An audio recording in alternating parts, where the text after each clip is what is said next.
It's pretty simple, really. At the time, there was 1 or 2 invitationals shows, a couple of real, but they were using all the rule sets, IBJJF rule sets or ADCC sort of rule sets, things like that.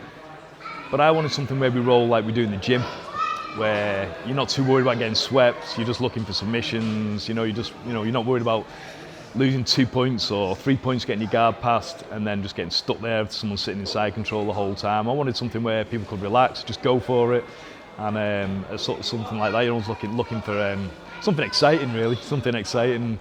I want to sort of build on that. We basically prioritise submission attempts. It's got to be a genuine locked-in submission, like fully locked-in triangle, where the guy's got the, it's properly locked in. It's not just throwing your legs up over the head. It's got to be a locked-in triangle. The guy's got to defend it properly. So that's your number one sort of criteria. Second criteria then it does become positional dominance, passing guard, getting mount, taking the back, those sort of things, but they are secondary to the submission attempt. If you've got 3 submission attempts to 1, but the guys pass your guard 3 times, you will still win in our rule set. I tend to find that with those rule sets being freed up, people being a bit freer in their mindset, they're not worrying about the points, we tend to actually get more submissions. So we get lots of I think we're about a 70% submission rate, and I'm pretty confident my matchmaking's 50-50, so I think that's pretty good.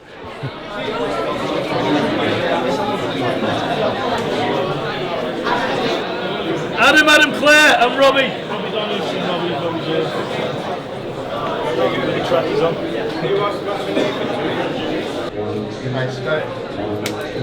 Cheers, mate. It's alright. Thank you guys. Cheers, man. Thank you. And towards each other? Yeah.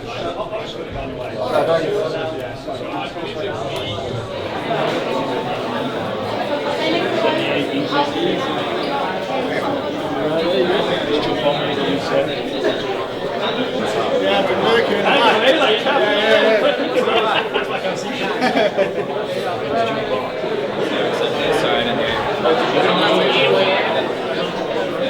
It's up to you if you want to weigh on the scales. Just go and get a photo for us, please, guys. I don't need the scales. Like the other. Max Hansen and Sean Stewart. Okay. Perfect. In terms of slams, during a takedown, it is completely fair the game, yeah? But if you try and deliberately spike them on their head or anything like that, you will get stopped. Could be a DQ, you know what I mean, or anything like that. Don't want to see it. Let's just be cool with each other, you know what I mean? But, a lot of you's got to go back to work on Monday. In terms while we're talking about that, in takedowns and scrambles and stuff in general, listen guys, the mats are 9x7. There's 2 of you on them. You can fit 20 pairs on those mats. I can never get my head around where you get to the edge of the mat and try and blast a double leg takedown. You're either going to hit the crowd, the film equipment, which knocks the pay-per-view off, land on me, okay? So just keep it cool like that. So just, if you're going for your takedowns, set them up, pull them around, club them around, get them in the middle, yeah? So that's it, pretty much. I always say this little bit, people laugh at me when I say it, but it's true. So that's pretty much in a nutshell. Just don't be boring. Nobody wants to watch these boring matches. I say it all the time, it's my little catchphrase, you know what I mean? If you're in a great match, and it's, you lose the match on the decision, you will come back to the crowds there. If you pass guard and stay in side control for 9 minutes, I'm not interested. Nobody's going to pay to watch that shit.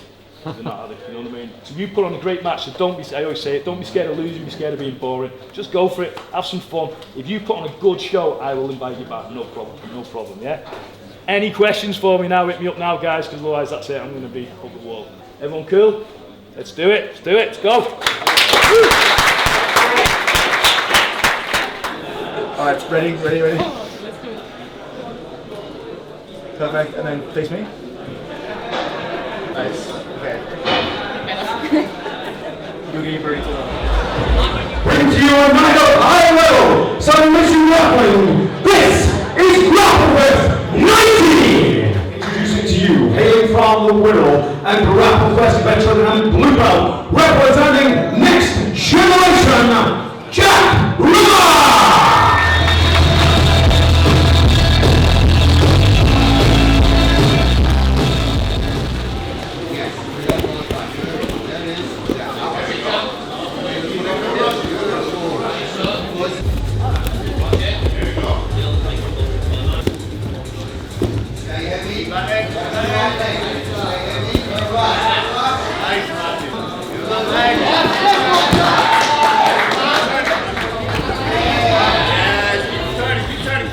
turning.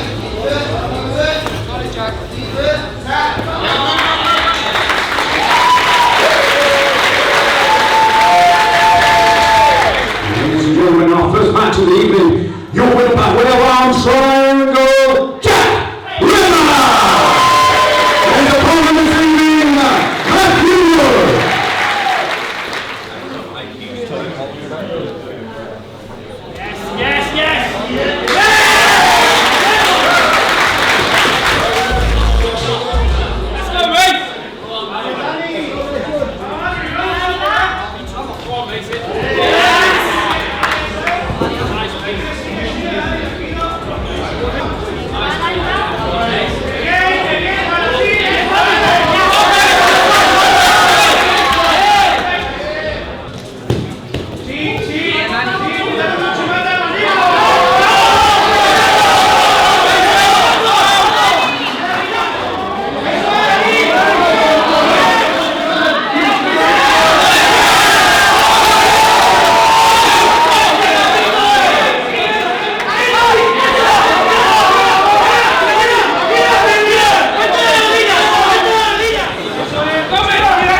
Ladies and gentlemen, you're right by the heels.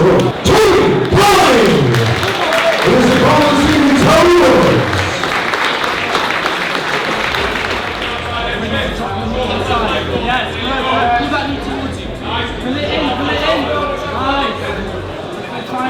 Watch your foot, watch your foot! Come on, flatten your foot! Flatten it to the floor!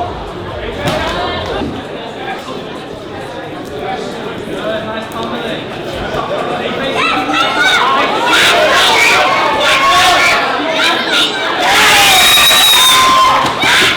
Ladies and gentlemen, you're here by way number. Layla Sequenska! We're both seeing the winner model. What's up, guys? Jay from BJJ Nutrition. We've been a bit of a wild one probably the last month or so. We had ADCC Poland trials, which we had like 12-15 people making weight for that one. We then had Nogi Pans, which we dropped in last minute for another 12-15. We're now here at Grapplefest, right, where we had another 6 to 8 people making weight. The train doesn't stop, so we've been super busy.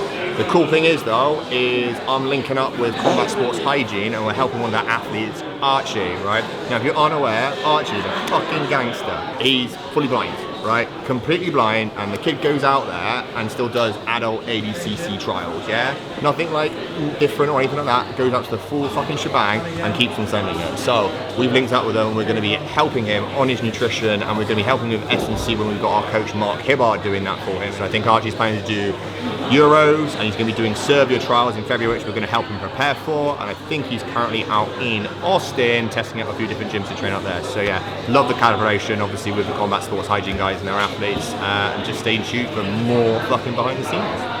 Hi, I'm Ben Swinson from Evolve with JT side. I'm here at Grapplefest. I've got a match and maybe 5 or 6 more matches. I've watched a few matches so far. Pretty high level fights so far. Atmosphere is good, so I'm looking forward to getting out there and competing myself. Do you know anything about your opponent? Do you go in blind? Have you got a strategy? He's from a pretty good gym in Bristol, so I fought a guy from there before. He beat me, so it'd be nice to get a match back. My brother's fought the same opponent like 3 or 4 times now. So we have like a good idea of what he does. Well, I don't put too much focus on what they do. I put more focus on what I'm going to do. I think if you're worried about what they're going to do more than what you're going to do, you're already starting to lose the match. Champion Martial Arts, Mark Green.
I think it was that. He went for a bit of front headlock.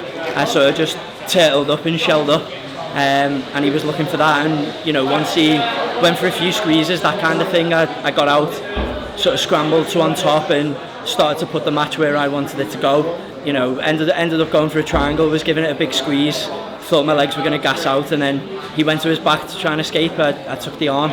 You know, I didn't think at first he was going to tap until I really put it on, and you know, thankfully he did. I didn't injure him. Hopefully he's all right. But it was a good match. It was a really good match. You know, dead easy to just spray it on yourself before going on the mat. Maybe once or twice between rounds as well, and then especially if you're training 2 sessions back to back like gi and no gi, when it gets particularly sweaty, you know what I mean, like some hard rounds in the gi, give it a spray, cool down. You don't have to wipe it in, anything like that. You know, you just get straight into your no gi session. It's really good. It's not just even looking out for myself as a person, it's looking out for my training partners, making sure that I'm being as hygienic as possible.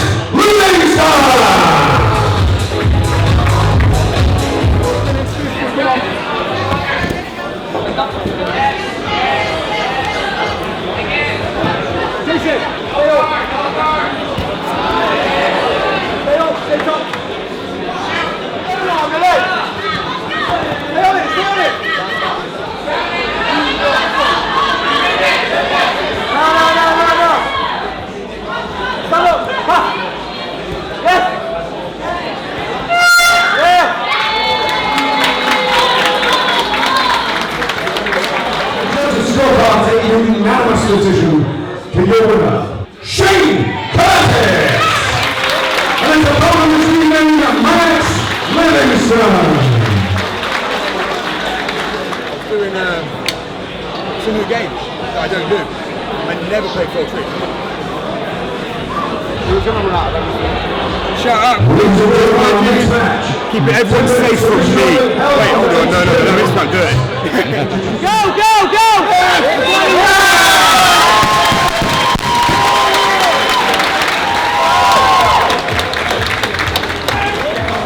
Control. Boom! Hey! Appreciation of his opponents in Jacob Bristol! At times I've been put in bad spots in the gym. You need to find a way to get out, and the best submission is one you don't see coming. How do you deal with competition pressure? It's pretty simple, to be honest. The more you do it, the easier it is. I've gone through so many different methods and ways to try and like deal with pressure, but the surefire way is to keep doing it and keep doing it regularly. And what advice would you give to lower belts and younger athletes who maybe want to aspire and get onto Grapplefest one day? I think purely just keep training, keep competing, put yourself out there. And as one of my good friends, Lunchtime BJJ, says, the best athlete is not necessarily the best competitor, but he's the one that's always ready. Amazing. And the last question is, if you could have a match with anyone, I'm assuming this could be someone who doesn't do the sport anymore or still does the sport, who would you have that match with? A match with anyone at all. Do they even have to do jiu-jitsu? No. It's a hard one. You have to edit some of this out because I can't fucking think. CM Punk. That's a good answer. CM Punk is a good answer.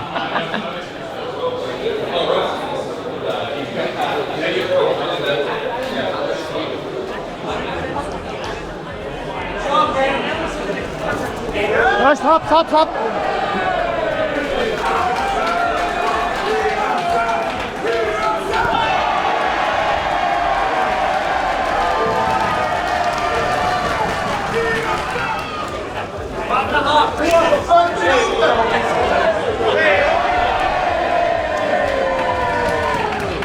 Hey, stop as you are.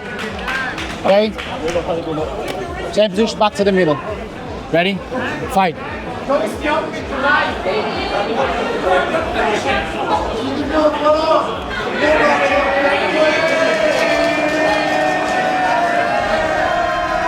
Stop.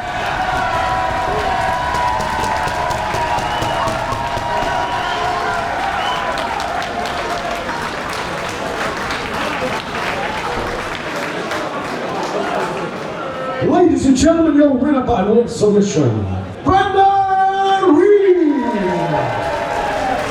And his opponent this evening, Baby Gaya.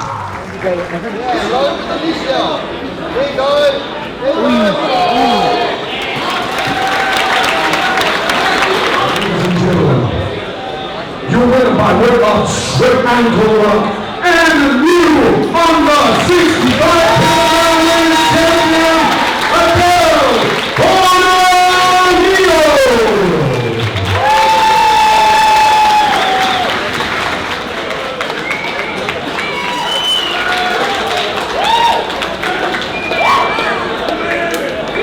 I'm Brandon Reed. I'm the ultra heavy or plus 99 for Team Daisy Fresh. I just competed here at Grapplefest, I think 17. It went well. I think we all won, me, Brad, Max, Pixley, we all won our matches on the main card. Training with Daisy Fresh is awesome. I mean, they're my team, I love them. I mean, I don't know what to say. It's intense, it's technical, it's amazing. I wouldn't trade it for the world. It's awesome to have a wrestling base coming from jiu-jitsu because I think it's just like the mental toughness that wrestling teaches you. As far as like, if you're a jiu-jitsu person who's never done wrestling, I mean, in my opinion, it's like you just got to go out of your way, get instructionals or go to seminars, get private lessons or find a gym that teaches wrestling, and you got to put in the hard work because there's not like a quick answer to get good. So a couple of years ago, I was doing leg lock rounds with someone, and accidentally during the leg lock round, I got kicked in the eye and I had a corneal abrasion, and I had some sort of infection. I don't really know what it was, but regardless, the infection left me blind for a couple of days. So after that, my doctor was like, hey, you should wear protection, and since then, I always wear protection in practice. In matches, I don't wear them because it can be quite distracting, right, if someone pulls them off or something, but most of your injuries are going to come from practice, so you're doing practice 99% of the time, competing 1% of the time, so that's why I wear them, just kind of stay safe. And final question from the list comes, would you take a match against Owen Livesey? Yeah, of course, he's amazing, he's such a great grappler. I think he has the most beautiful judo and jiu-jitsu, and yeah, I really respect him. He seems like he's a really good coach. He would be such an awesome opponent. He seems like a great guy, win or lose him. I think we would have an entertaining match. He's awesome, and I think I'm awesome, and I think we would, more than the result, I think we would have a cool match. I think fans would love it. So yeah, we just wrapped up Grapplefest 19, one of my favourite events, and I say that every time though, but it was amazing again, full good submissions, even the matches that went 10 minutes were great. So pretty happy with everything. So we're looking for Feb 28th. I think I said that before. Feb 28th for Grapplefest 20. So like you said, we're looking athletes who want to get on the show. keep training, keep doing well, keep winning stuff, be exciting, get some submissions, get in your local tournaments, win stuff, be exciting, get a nice highlight reel together, get some wins under your belts. So I'm always looking at the town, I'm always keeping my eye out for people like that. When we put the applications out, put a good application together, send them maybe a little highlight reel, stuff like that, let me have a good look at you. And then I can look at what style you are as well. So I like to think that the matchmaking for me is really important, that the styles match up as well. It's not always about just throwing two people together the same weight, same belt. It's about the style, so I spend a lot of time on that. Perfect. And what does Grapplefest mean to you, and where do you want to take it? It means a lot to me because I've put so much time and effort into it. Spent like nearly 7-8 years of my life doing it now, that I'm pushing it there, and I want it to go, like I said, hopefully I'll have something big to announce in the next month or so, and we're going to build it up and go from there. Amazing. Perfect.